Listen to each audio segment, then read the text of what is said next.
Bismillahirrahmanirrahim. Assalamualaikum warahmatullahi wabarakatuh. Alhamdulillah. Alhamdulillahi rabbil alamin. Wassalatu wassalamu ala rasulillah Sayyidina Muhammad ibn Abdullah wa ala alihi wa sahbihi wa sallam. Allahumma salli ala sayyidina Muhammad al-Fatih lima ughliqa wal khatim lima sabaqa nasr al-hadi bil haq والحادي للصراط المستقيم وعلى آله وصحبه حق قدر ومقدار العظيم. أما بعد.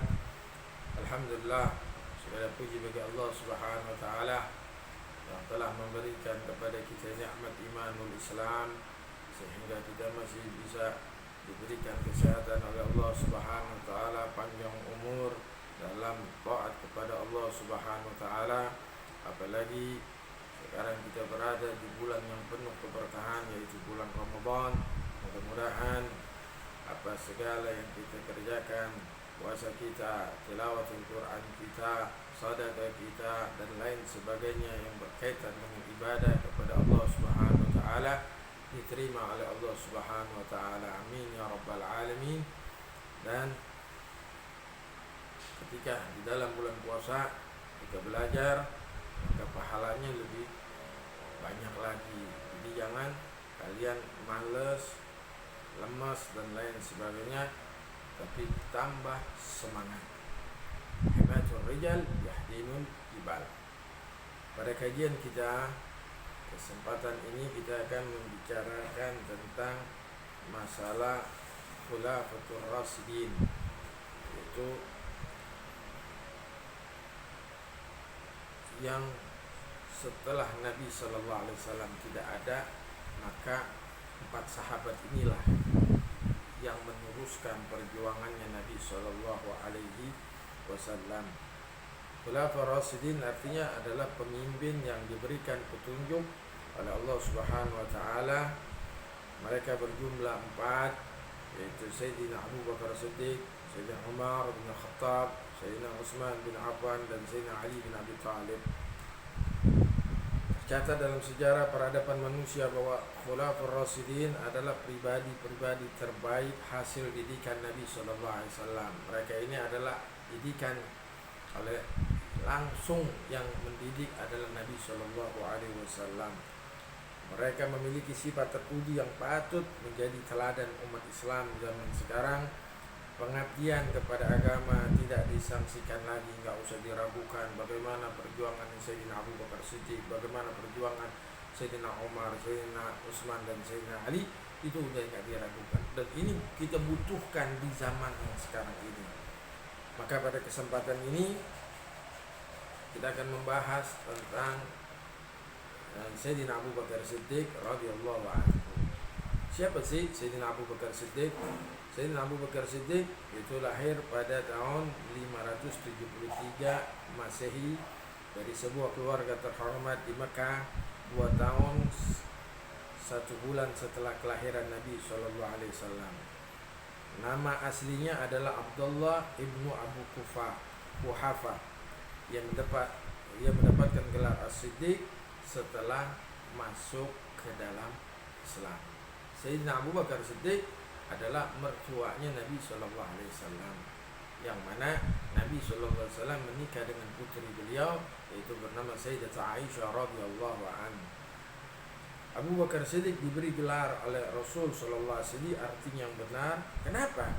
Karena ketika Nabi Sallallahu Alaihi Wasallam Isra wal Mi'raj, dalam waktu yang secepatnya itu, kemudian Nabi mendapatkan perintah, yaitu sholat yang tadinya 50 waktu jadi 5 waktu. Kemudian Nabi mengabarkan kepada orang-orang kafir tersebut, di kafir Mekah, mereka sontak mengatakan bahwasannya Nabi Muhammad Shallallahu Alaihi Wasallam bohong. Tetapi Sayyidina Abu Bakar langsung membenarkan, saya percaya kalau Nabi Shallallahu Alaihi Wasallam berangkat dari Masjidil Haram ila Sidratul Muntaha. Nah itu kenapa?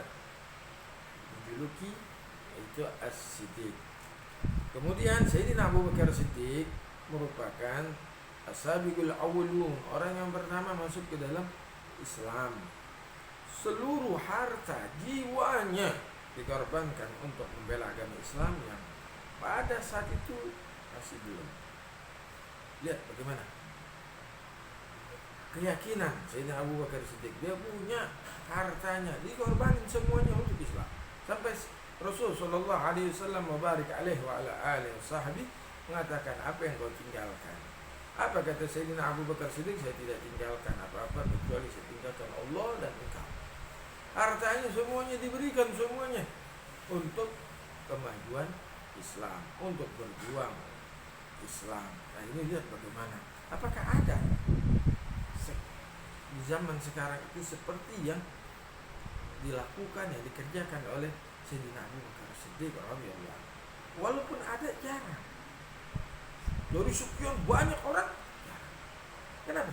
Wa yusiruna ala anfusihim ma kana hassas.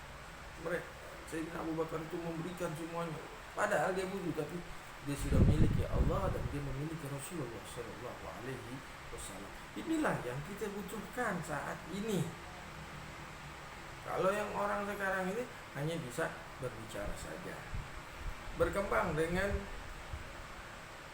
pada saat itu masih belum berkembang, dengan Islam pada waktu itu belum berkembang. Jadi Sayyidina Abu Bakar Siddiq berjuang dengan kegiatan dan keulatan beliau serta mendampingi Nabi Muhammad SAW berdakwah mengajarkan Islam. Lihat bagaimana kemana Nabi pergi, Sayyidina Abu Bakar Siddiq ada di samping Nabi. Ketika Nabi sedang bersembunyi di satu gua, kemudian Sayyidina Abu Bakar Siddiq pahanya ditiduri oleh Nabi SAW, kepalanya Nabi berbaring kepada pahanya Sayyidina Abu Bakar Siddiq. Di situ lihat akhlak daripada Sayyidina Abu Bakar Siddiq. Ada ular matok kakinya Sayyidina Abu Bakar Siddiq. Jadi di dalam gua itu ada lubang-lubang, itu udah diganjel oleh Sayyidina Abu Bakar Siddiq, udah diganjel. Cuma ada satu yang lubang itu nggak diganjel, kemudian ditutupi oleh kakinya Sayyidina Abu Bakar Siddiq. Kemudian ular itu patok kakinya Sayyidina Abu Bakar Siddiq. Apa yang dilakukan? Kalau gitu teriak. Tapi Sayyidina Abu Bakar Siddiq tidak. Ditahan, diam sampai dia keringetan, jatuh keringetnya itu ke pipinya Rasulullah SAW. Ditanya, ya Rasulullah, ya Sayyidina Abu Bakar Siddiq kenapa? Ini kaki saya digigit oleh ular, ya Rasulullah. Lihat bagaimana cuma dengan ludahnya Nabi SAW itu hilang. Itu hilang, selesai. Tapi ada akhlaknya daripada Sayyidina Abu Bakar Siddiq, enggak teriak seperti kita. Abu Bakar Siddiq itu memberikan contoh yang baik, selalu mengorbankan jiwa raganya, ya kan? Kenapa? Karena diajarkan oleh Nabi Sallallahu Alaihi Wasallam, gurunya Nabi Muhammad Sallallahu Alaihi Wasallam. Jadi apa yang diperintahkan, apa yang diajarkan oleh Nabi diamalkan oleh Sayyidina Abu Bakar Siddiq radhiyallahu anhu. Dan pada masa Sayyidina Abu Bakar Siddiq ini terkenal programnya itu memerangi orang-orang yang keluar dari Islam, terus memerangi orang-orang yang enggan membayar zakat, memerangi orang yang mengaku nabi palsu. Hati-hati, banyak orang walaupun pakaiannya hebat, pakai imamah, pakai ini, terus dia mengatakan nabi, mengaku nabi, kita wajib tidak percaya. Kenapa? La nabi ba'di, tidak ada nabi setelah Nabi Muhammad sallallahu alaihi wasallam. Ini secara singkat, mudah-mudahan kita bisa mengikuti bagaimana kehidupan Sayyidina Abu Bakar Siddiq radhiyallahu anhu. Tugas dari kalian, sebutkan sifat-sifat yang dimiliki oleh Sayyidina Abu Bakar Siddiq. Itu yang pertama. Yang kedua, mengapa Sayyidina Abu Bakar Siddiq diberi gelar As-Siddiq? Mudah-mudahan Allah Subhanahu wa taala memberikan kepada kita kesehatan di bulan Ramadan ini dan segala amal kita diterima oleh Allah Subhanahu wa taala. Rabbana taqabbal minna innaka antas samiul alim wa tub alaina innaka antat tawwabur rahim. Sallallahu alaihi wasallam Muhammadin nabiyil ummi wa ala alihi wa sahbihi. Alhamdulillahirabbil alamin wa la ilaha illa huwa. Assalamu alaikum warahmatullahi wabarakatuh.